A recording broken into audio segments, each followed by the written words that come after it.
नमस्कार दोस्तों, बिहार जीविका में जो 2747 पद की भर्ती आई है, इस पद के लिए जो 7 अलग अलग पद है और सातों अलग अलग पद के लिए जो अलग अलग क्वालिफिकेशन है। अगर आप ग्रेजुएशन पास और इंटर मैट्रिक पास हैं तो आप इस जीविका का फॉर्म अगर भरना चाहते हैं तो आपके लिए वीडियो जो बहुत ही महत्वपूर्ण होने वाली है, क्योंकि इस वीडियो में आपको हम तमाम जानकारी देने वाले हैं कि सातों पोस्ट के लिए क्या क्वालिफिकेशन होना चाहिए और फॉर्म को आपको कैसे भरना है, आपको सिलेक्शन प्रक्रिया कैसे होगा। ये तमाम जानकारी हम इस वीडियो में आपको बताने वाले हैं, तो वीडियो में अंत तक बने रहें। वीडियो को स्टार्ट करने से पहले आपसे छोटा सा रिक्वेस्ट है कि अगर आप मेरे चैनल पर नए विजिट किए हैं, चैनल को अभी तक अगर आप सब्सक्राइब नहीं किया है तो चैनल को सब्सक्राइब कर लीजिए, ताकि इस चैनल के माध्यम जब भी ऐसी नॉलेजफुल वीडियो तो इसका अपडेट जो है सबसे पहले आपके तक पहुँचे। चलिए तो हम आ जाते हैं, गूगल क्रोम ब्राउजर को खोले तो इसमें आपको जीविका वैकेंसी 2025 लिख लेना है। इतना लिखने के बाद जीविका का होम वेबसाइट जो ऊपर में खुल के आ जाएगा, इस पर आपको क्लिक कर देना होगा।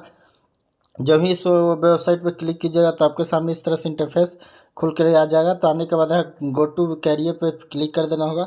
इसका करने के बाद ही वाला जो लिंक है इस पर आपको क्लिक कर देना, ऊपर वाला लिंक जो है उस पर क्लिक कर देना होगा। इस पर क्लिक करते ही जो है आपके सामने कुछ इस तरह से इंटरफेस खुल के आएगा। दो ऑप्शन आएगा यहाँ, click here for user registration और click here for in login. तो नया के लिए रजिस्ट्रेशन वाला ऑप्शन पर क्लिक करेंगे तो रजिस्ट्रेशन वाला ऑप्शन पर क्लिक करते ही आपके सामने इस तरह से रजिस्ट्रेशन वाला पेज खुल के आ जाएगा। तो इसको आई एग्री कर लेते हैं। इसके बाद सबसे पहले इस पेज को इस फॉर्म को भर कर रजिस्ट्रेशन करना होगा। तो रजिस्ट्रेशन करने के लिए कैंडिडेट फर्स्ट नेम यानी कि आपका जो फर्स्ट नेम है इसमें डालें। इसके बाद अगर मिडिल नेम आपका नाम का है तो मिडिल नेम डाल दीजिए, अदरवाइज इसमें इसको छोड़ कॉलम को छोड़ कर लास्ट वाला में और लास्ट नेम डाल देना है। You have your change name, अगर आपका और कोई नाम चेंज है तो यस कीजिए, यस करके जो नाम चेंज है वो चेंज नाम डाल दीजिए, नहीं है तो इसको नो कर दीजिए। नो करने के बाद आपको यहाँ डेट ऑफ बर्थ डालना। डेट ऑफ बर्थ डालने के लिए देखिए यहाँ लिखा हुआ है प्लीज इंटर योर DOB और मार्कशीट मैट्रिकुलेशन के मार्कशीट पे जो आपका डेट ऑफ बर्थ है वही डालना है। इसके बाद यहाँ जेंडर सेलेक्ट कर लीजिए। जेंडर को सेलेक्ट करने के बाद आपको यहाँ मोबाइल नंबर डालना है, जो मोबाइल नंबर इसमें डाल के वही मोबाइल नंबर इसमें डाल के कन्फर्म कर लेना है। इसके बाद आपको ईमेल आईडी डालना है। तो ईमेल आईडी आपको बता दें कि ईमेल आईडी पे आपको OTP जाएगा। OTP के माध्यम से वेरिफिकेशन होगा। तो जो ईमेल आईडी चालू जो ईमेल आईडी है वही डालिए। ईमेल आईडी डाल के जनरेट OTP वाला ऑप्शन जो आपको दिख रहा है, जनरेट OTP वाला ऑप्शन पे आपको क्लिक कर देना होगा। जनरेट OTP पे जो ही क्लिक कीजिएगा तो आपके सामने कुछ इस तरह से कैप्चा कोड आएगा। तो कैप्चा कोड को डाल कर यहाँ सबमिट वाला जो बटन दिख रहा है, इस सबमिट वाला बटन पे आपको क्लिक कर देना होगा। जो ही तक कीजिएगा तो आपका मोबाइल पर जो ईमेल आईडी दी है वो ईमेल आईडी पे आपको OTP चला जाएगा। तो OTP को उसको डालकर वैलिडेट OTP जो आपको दिख रहा है इस पर क्लिक कर देना है। इस पर क्लिक करने के बाद जो इसको ओके कर देते हैं, इसके बाद आई एग्री वाला जो ऑप्शन है, इसके बाद जो आई एग्री वाला ऑप्शन पे क्लिक करने के बाद जो फिर से कैप्चा कोड को डाल के रीवेरीफाई जो है ऑप्शन दिख रहा है आपको, रीवेरीफाई वाला ऑप्शन पे आपको क्लिक कर देना होगा। जब ही रीवेरीफाई आपको ऑप्शन पे क्लिक कीजिएगा तो आगे आपके सामने कुछ अगला इंटरफेस इस तरह से खुल के आ जाएगा। तो ये जो आपको पीछे जो फॉर्म पे सारा को इसमें टिक आउट कर लेना है। सारा को टिक आउट करने के बाद फिर से आपको रीवेरीफाई जो यहाँ दिख रहा है इस पर आपको क्लिक कर देना है। रीवेरीफाई करने के बाद सबमिट वाला ऑप्शन पे क्लिक कर देते हैं। सबमिट वाला ऑप्शन पे इसको ओके कर लेते हैं। यहाँ से ओके करने के बाद जो है आपका जो रजिस्ट्रेशन प्रक्रिया है, यहाँ से आपका रजिस्ट्रेशन प्रक्रिया आपको पूरा होता है।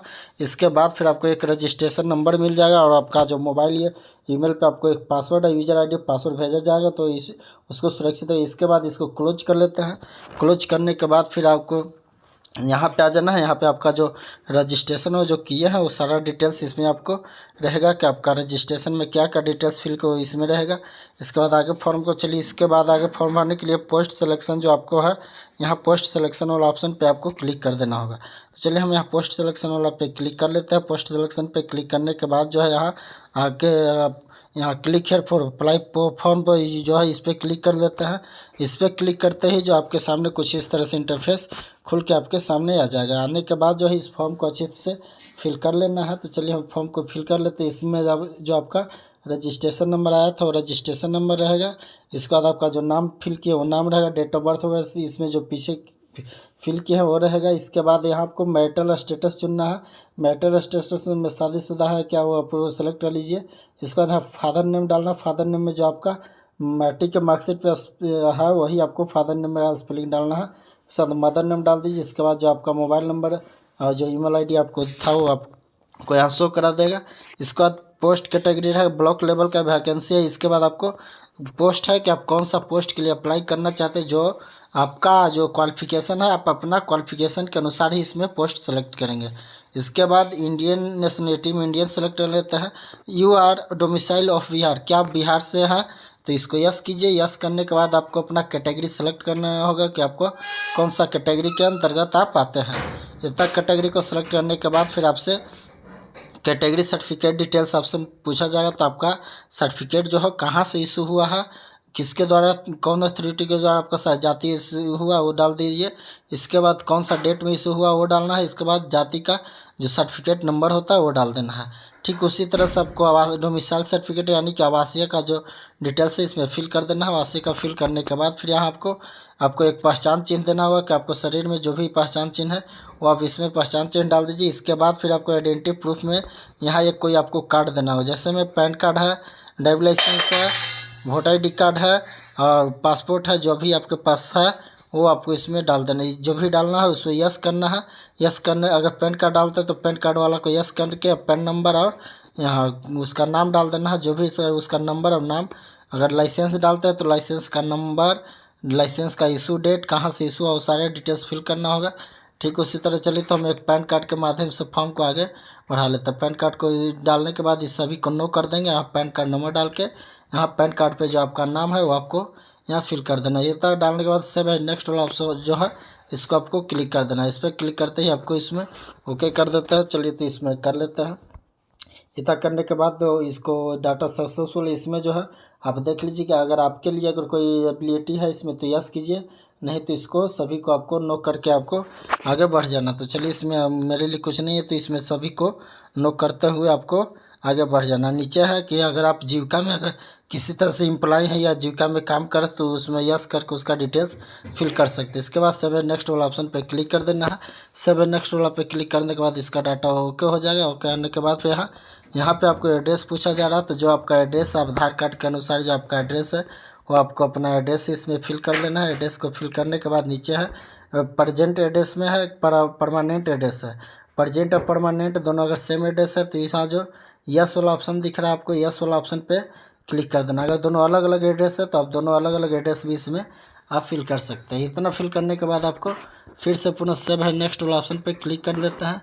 सेव है नेक्स्ट वाला पे जो भी क्लिक कीजिएगा तो अगला इंटरफेस आपके सामने क्वालिफिकेशन डिटेल्स का खोला जाएगा। तो इसमें आपको सबसे पहले मैट्रिक का डिटेल्स डालना है। तो जैसे कौन सा बोर्ड से पास किए हैं, कौन सा स्कूल है, आपका परसेंटेज क्या है, इसके बाद आफ्टर मार्क्स आपको कितना आया है, आपको कितना का फुल मार्क्स था, कब आपको पासिंग ईयर है और आपका डिवीज़न क्या है, सारे डिटेल्स फिल कर देना। इस ठीक उसी तरह से इंटरमीडिएट वाला आपको फिल कर देना है।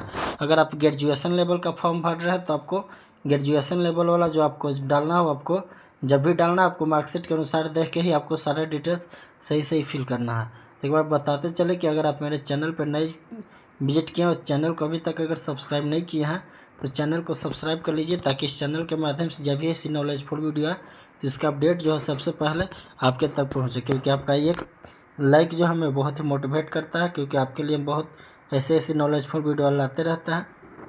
तो चलिए इसके बाद अगर आपको और किसी तरह से कुछ भी दिक्कत हो तो आप कमेंट बॉक्स में आप पूछ सकते हैं, उसका हम पूरा कोशिश करेंगे आपको जवाब देने का। तो चलिए इसमें इसके बाद तो यहाँ जो है आपको ग्रेजुएशन वाला मांगा जा रहा है। तो ग्रेजुएशन वाला में आपको फिल कर लेना। ग्रेजुएट सब्जेक्ट में आपको देख लेना कि कौन सा सब्जेक्ट सब ग्रेजुएशन पास किए हैं वो डाल देना। अगर इसमें अगर है तो यस कीजिए, नहीं तो सेव नेक्स्ट करके आपको आगे बढ़ जाना। चलिए तो सेव नेक्स्ट करके हम आगे बढ़ जाते हैं। इसके बाद ओके करने के बाद फिर आपको यहाँ सारा डॉक्यूमेंट जो है अपलोड करना है। अपलोड क्या क्या करना है, आपको फ़ोटो अपलोड करना है और सिग्नेचर अपलोड करना। फ़ोटो सिग्नेचर का साइज बता दें कि आपको 50 से 80 KB के बीच में जो है फ़ोटो का और सिग्नेचर का साइज ले लेना है। ये दोनों जो है JPG फॉर्मेट में आपको सेव कर लेना है। इतना करने के बाद फिर आपको मैट्रिक का मार्कशीट अपलोड करना है। उसका साइज आपको बता दें कि 100 से 300 के बीच में जो 100 से 300 के बीच में जो है मैट्रिक का जो भी डॉक्यूमेंट्स बने उसका जो है PDF फाइल आपको बना के आपको अपलोड करना है। मैट्रिक का मार्कशीट, मैट्रिक का सर्टिफिकेट और इंटर का मार्कशीट, इंटर का सर्टिफिकेट और BA का मार्कशीट, BA का सर्टिफिकेट। इसके बाद फिर आपको अपना आवासीय अपलोड करना होगा। इसके बाद फिर आपको जाति भी अपलोड करना होगा। अगर आपको विकलांगता से विकलांगता वाला भी आपको अपलोड करना होगा। अगर विकलांगता के लिए फॉर्म भर रहे हैं तो इसके बाद आपको एक पैन कार्ड जो वहाँ डाले वो पैन कार्ड नंबर डाल के अपलोड करें। इसके बाद जो आपका जो पेमेंट होगा पेमेंट आ जाएगा। इसके बाद ऑनलाइन इस सभी को टिक आउट करके यहाँ कैप्चा कोड जो दिख रहा है कैप्चा कोड को आपको फिल कर देना है। कैप्चा कोड फिल करके आपको प्रीव्यू और सबमिट वाला जो ऑप्शन है उस पर आपको क्लिक कर देना होगा। एक बार फिर सबमिट करने से पहले आप फॉर्म को आप प्रीव्यू करके आप सारा डिटेल्स को आप मिला लीजिए, सारा डाटा आपका जो सही है, तभी इसके बाद ही आपको पेमेंट करना है। चलिए तो हम इतना कर लेते हैं। इतना करने के बाद फिर आपको पेमेंट कर लेते हैं। इसको पेमेंट करने के लिए यहाँ ये कैप्चा कोड डाल के सबमिट वाला ऑप्शन जो है सबमिट वाला ऑप्शन पे हम क्लिक कर लेते हैं। सबमिट वाला ऑप्शन पे क्लिक करते ही जो है आपके सारे के एक बार ये फॉर्म जो प्रीव्यू हो जाएगा तो इस सारा डिटेल्स को जो आपको है मिला लेना है। मिलाने के बाद ही आपको पेमेंट करना है, ताकि अगर किसी तरह से अगर कोई गलती है तो यहाँ से आप सुधार कर सकते हैं, क्योंकि पेमेंट करने के बाद जो किसी तरह से कोई सुधारने का मौका नहीं है और आपको ये फॉर्म को करेक्शन करने का भी मौका नहीं मिले, क्योंकि इसका एग्ज़ाम जो है बहुत जल्दी आपको हो सकता है। सितंबर में ही आपका इसका एग्ज़ाम जो है ले लिया जाएगा। चलिए तो इतना कर लेते हैं। इतना कर में जो भी आप डॉक्यूमेंट्स अपलोड कीजिएगा तो उसको यहाँ से आप चेक कर भी सकते हैं। चलिए तो इसको प्रीव्यू करेंगे इसके बाद फिर यहाँ से सबमिट कर लेते हैं। सबमिट करने के बाद जो है जब भी कीजिएगा तो आपका पेमेंट वाला अगला इंटरफेस आपके सामने इस तरह से है। पेमेंट करने के लिए नेट बैंकिंग है, डेबिट कार्ड है, क्रेडिट कार्ड, यूपीआई है। आपको जिससे भी पेमेंट करना हो उसके माध्यम से आप पेमेंट कर सकते हैं। चलिए तो यूपीआई के माध्यम से क्यूआर कोड के माध्यम यूपीआई में आपको क्यूआर कोड और वीएम नंबर दोनों रहेगा, तो जिससे करना हो सबको कर लेते हैं। चलिए तो क्यूआर कोड के माध्यम से पेमेंट कर लेते हैं। इसके बाद इसको करने के बाद प्रोसीड नाउ पे क्लिक कर लेते हैं। प्रोसीड नाउ पे क्लिक करते ही आपके सामने क्यूआर कोड इस तरह से शो हो जाएगा। तो आपको एक जिससे भी पेन है उसको स्कैन करके इसको पेमेंट कर लेना है। पेमेंट करने के बाद जो है आपके सामने इस तरह से इंटरफेस खुल के आ जाएगा। तो आपका पेमेंट होते ही जो है आपके पास जो है इस तरह से आपको पेमेंट वाला जो रिसीविंग है आप आ जाएगा। यहाँ पेमेंट सक्सेसफुल भी आ जाएगा। आने के बाद जो है इसको आपको पेमेंट वाला रिसीविंग और इसका जो रिसीविंग है आपको डाउनलोड करके अपने पास रख लेना था। आई होप वीडियो पसंद आया होगा तो वीडियो को लाइक कर दीजिए। अभी तक अगर चैनल को सब्सक्राइब नहीं किए तो चैनल को सब्सक्राइब करके बेल आइकन का घंटा ऑन कर लीजिए, ताकि इस चैनल के माध्यम से जब भी ऐसी नॉलेजफुल वीडियो तो इसका अपडेट जो है सबसे पहले आपके तक पहुँचे। तो चलिए फिर से मिलते हैं नई वीडियो में नई जानकारी के साथ। तब तक के लिए जय हिंद, जय Bharat, take care, bye bye.